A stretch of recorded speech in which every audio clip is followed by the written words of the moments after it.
கர்த்தருடைய பரிசுத்த நாமத்துக்கு மகிமை உண்டாவதாக. உங்கள் யாவருக்கும் ஆண்டவர் மற்றவருமாகிய இயேசு கிறிஸ்து நாமத்தினாலே என் வாழ்த்துக்களை தெரிவித்துக் கொள்கின்றேன். இன்றைய வேத வாக்கு, இன்றைய நாளில் நாம் தியானம் செய்திருக்கிறதான வேத வசனம் ஆதியாகமம் 1ஆம் அதிகாரம் 2வது வசனம். இரண்டாவது இயேசு கிறிஸ்து சிருஷ்டித்த நாட்களில் இரண்டாவதாக நாம் பார்க்கிறதான காரியம், பூமியானது ஒழுங்கின்மையும் வெறுமையுமாய் இருந்தது. தேவ ஆவியானவர் ஜலத்தின் மேல் அசைவாடிக் கொண்டிருந்தார். ஆதியாகமம் 1ஆம் அதிகாரம் 2வது வசனம். முதல் வசனத்தில் நாம் ஏற்கனவே பார்த்திருக்கோம். 2வது வசனத்திலே ஆவியானவர் அன்று ஜலத்தின் மேல் அசைவாடிக் கொண்டிருந்தார். இன்று தேவ பிள்ளைகளாகிய நம்மேல் அசைவாடிக் கொண்டிருக்கிறார். ஆவியானவர் நம்மில் அசைவாடுவதற்கு மேன்மையானதும் மகிமையானதுமான நோக்கம் உண்டு. அன்று சிருஷ்டிப்பின் நாளிலே ஆவியானவர் பூமியின் மேல் அசைவாடின போது ஒன்றுமில்லாமலிருந்து அழகிய மலர்கள், வளம் மிக்க பள்ளத்தாக்குகள், செழிப்பான சமவெளிகள், பாய்ந்து ஓடுகிற ஆறுகள், மரங்கள், செடிகள், கொடிகள், பறவைகள், மிருக ஜீவன்கள் எல்லாவற்றையும் உருவாக்க அவர் வல்லமையுள்ளவராய் இருந்தார். ஆம், ஆவியானவரின் அந்த அசைவாடுதல் சிருஷ்டிப்பின் அசைவாடுதலாய் இருந்தது. ஒன்றுமில்லாத ஒரு நிலவரத்திலிருந்து நிறைவும் மன மகிழ்ச்சியுமான சூழ்நிலையை அவர் உருவாக்கினார். இருளின் ஆதிக்கத்தின் மத்தியில் சூரியனையும் சந்திரனையும் நட்சத்திரங்களையும் சிருஷ்டித்தார். அசைவாடுகிற ஆவியானவர் இல்லாதவைகளை இருக்கிறவைகளைப் போல அழைக்கிற தேவனாயிருக்கிறார். ரோமர் 4:17 வாசிக்கிறோம். உங்களுடைய வாழ்க்கை ஒருவேளை ஒழுங்கீனமாகவும் நம்பிக்கையற்றதாகவும் துக்கம் நிறைந்ததாகவும் இருக்குமென்றால், இன்று ஆவியானவர் உங்கள் வாழ்க்கையில் அசைவாடி ஒழுங்கையும் அழுகையும் நம்பிக்கையையும்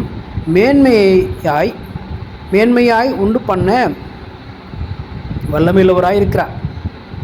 ஆம், அவர் அசைவாடுகிற ஆவியானவர். வனாந்திரத்திலே வழிகளையும் அவாந்திர வெளியிலே ஆறுகளையும் உண்டாக்குகிறவர். நீங்கள் இதை வாசித்து கொண்டிருக்கிற, நீங்கள் இந்த வசனத்தை கேட்டுக்கொண்டிருக்கிற இந்த வேளையில் கர்த்தருடைய ஆவியானவர் உங்கள் மேல் அசைவாடி ஏசாயா புத்தகத்தில் உங்களுக்கு ஒரு வாக்குத்தத்தத்தை கொடுக்கிறார். முந்தினவைகளை நீங்கள் நினைக்க வேண்டாம். பூர்வமானவைகளை சிந்திக்கவும் வேண்டாம். நீங்கள் முந்தினவைகளை நினைக்கவும் வேண்டாம், பூர்வமானவைகளையும் நீங்கள் சிந்திக்கவும் வேண்டாம். இதோ நான் புதிய காரியத்தை செய்கிறேன், இப்பொழுதே அது தோன்றும், நீங்கள் அதை அறியீர்களா? நான் வனாந்திரத்திலே வழியையும் அவாந்திர வெளியிலே ஆறுகளையும் உண்டாக்குவேன் என்று ஏசாயாவில் வாசிக்கிறோம். 43ஆம் அதிகாரம் 18-19 வசனங்களில் இப்படியாக சொல்லப்பட்டிருக்கிறது. அவர் எவ்வளவு நேர்த்தியாக இவைகளை செய்கிறார் என்று பாருங்கள். கர்த்தருக்கு கீழ்ப்படிந்து அவரை விசுவாசிக்கும் பொழுது அவருடைய ஆவியானவர் சிருஷ்டிக்கும் வல்லமையோடு கூட உங்களில் அசைவாடி இறங்குவார். அந்த ஆவியானவர் சவுலின் மேல் அசைவாடி தேவ மனுஷனாய் மாற்றினார். ஆகவே சவுல் இஸ்ரவேல் ராஜாவாய் அபிஷேகம் பண்ணப்பட்டார். 1 சாமுவேல் 10:1 வாசிக்கிறோம். ஆவியானவர் வறண்டு போயிருந்த ஆபிரகாம் சாராளின் வாழ்க்கையில் அசைவாடினார். அவருடைய சரீரம் வயது முதிர்ந்ததாய் இருந்ததுடன் சாராளுக்கு ஸ்திரீகளுக்குள்ள வழிபாடு நின்று போயிருந்தது.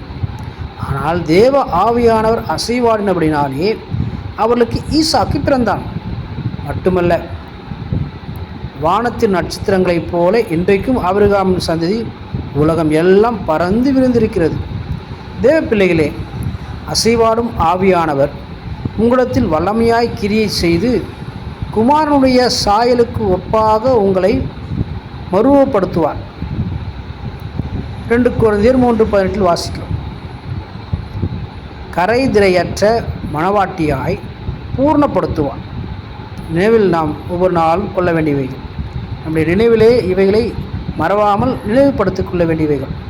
கர்த்தருடைய வார்த்தையை கேளுங்கள், இதோ நான் உங்களுக்குள் ஆவியை பிரவேசிக்க பண்ணுவேன், அப்பொழுது உயிரடைவீர்கள்.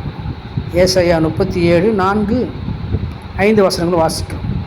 கர்த்தருடைய வார்த்தையை நாம் ஒவ்வொரு நாளும் கேட்கும் பொழுது அந்த வார்த்தை, அந்த ஆவியானவர் நமக்குள் பிரவேசித்து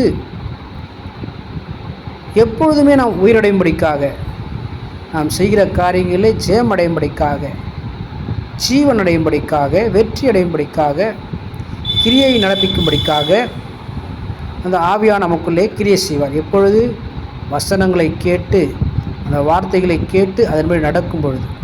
ஆகையினாலே நாம் தொடர்ந்து இப்படிப்பட்டதான வசனங்களை கேட்போம், வசனத்தின்படி வாழ நாம் முற்படுவோம், அர்ப்பணிப்போம், விட்டு கொடுப்போம். கர்த்தர் நம்மோடு கூட இருந்து நம்மை தொடர்ந்து வழி நடத்துவாராக.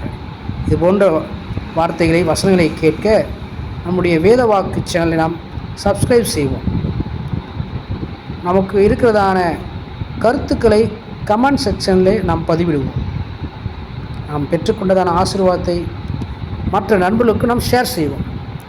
God bless you.